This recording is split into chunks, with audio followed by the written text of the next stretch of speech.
Hey everybody, it is Brad Ganley here with Android Police, and I've got the Verizon Samsung Fascinate here to show you guys today. We'll start with the hardware first. As you can see, it's a very slim device. On the top here, we've got our USB connection and our headphone jack, and the USB port has this handy little door. Uh, that's nice for keeping dust and stuff out, but in my experience, it just ends up staying open all the time. On this side, we've got the power button and nothing else. And on this side, we've got the volume rocker. Nothing on the bottom because everything's pretty much covered. No dedicated camera button. A little bit sad, but I'm okay with it. The screen is Gorilla Glass. That's good for you guys who a little bit tougher on your phones. It's been holding up pretty well. I've been using it for about 2 weeks. Not a single scratch on it. And it's actually pretty smudge resistant. I'm still going to use the stylus for the review just in case because that looks annoying on a review. But yeah, it's been a very good screen. Up here we've got, our proximity and light sensors, and we've got our menu, home, back, and search buttons down here.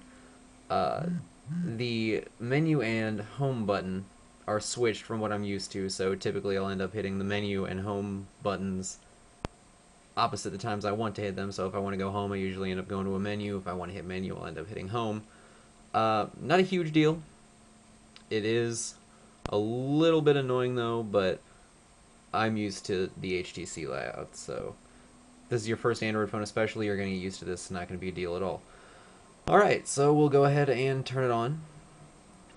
And one major difference, oh, I'm getting text messages.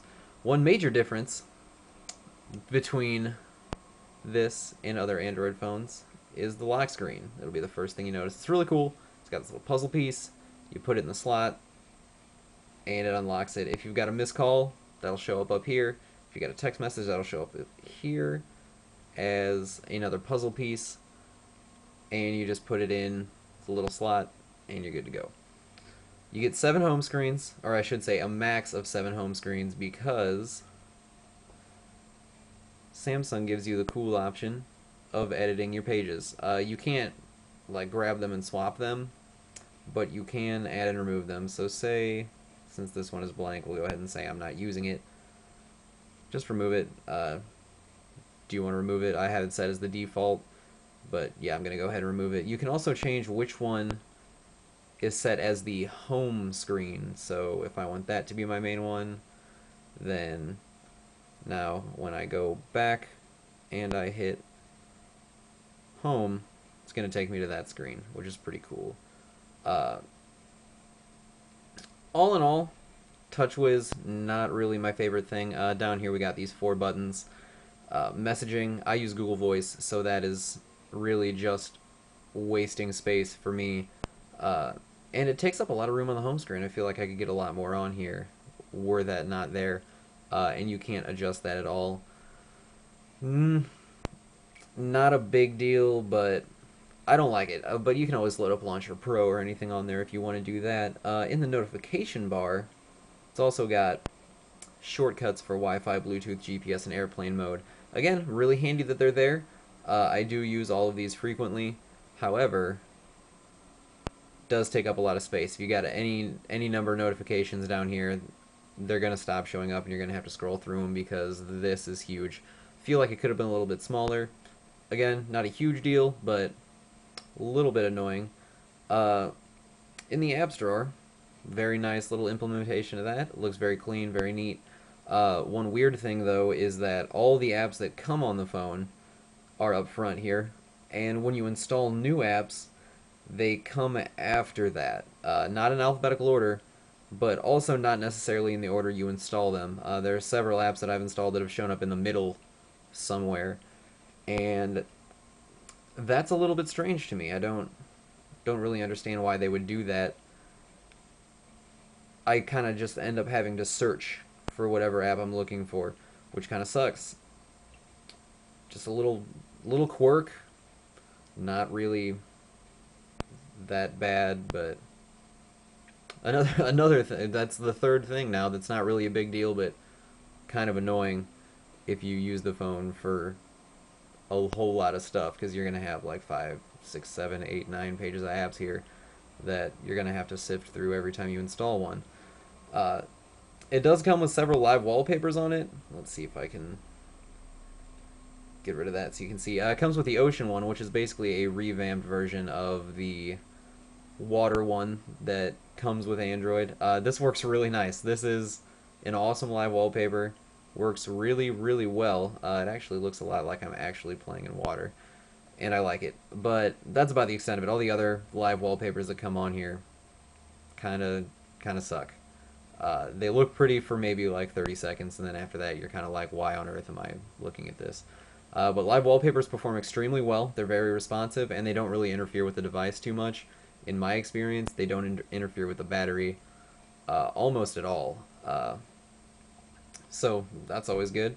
It also comes with several cool widgets that are built in. You probably saw one of the ones that I had on here was Buddies Now. Or that's not the one I had on here, but yeah, you can select any number of people to come in this little carousel. That's pretty nice. And let's see. Daily briefing, which is cool because you can do Yahoo Finance headlines and your weather up here. And it also shows calendar events. And then we got feeds and updates here, which is another one that I would totally use frequently, but I kept on getting an error for Twitter. I don't know if it was the OAuth switch or what happened there, but my Twitter wouldn't stay logged in for more than a couple hours, and then after a while it just completely stopped working. So essentially this is a Facebook widget right now. The clocks that it comes with are really awesome. This is the weather clock. Whatever the weather conditions are, and we'll refresh that so it's current. Whatever the weather conditions are, oh, well, that's no good. There we go. Whatever the weather conditions are right now, it'll show up behind that clock, and it shows you the high and the low. It's pulled from WeatherBug. That's really cool. And then you got your calendar clock, which shows you events laid out on your clock. You can do AM or PM. That's really awesome. I like that a whole lot. Works very, very well. Overall, the phone is great. Every once in a while, it will kind of get crazy laggy and be unusable for like 15 or 20 seconds. Minor annoyance, but I really don't think it should be on here. I really haven't experienced the GPS bug.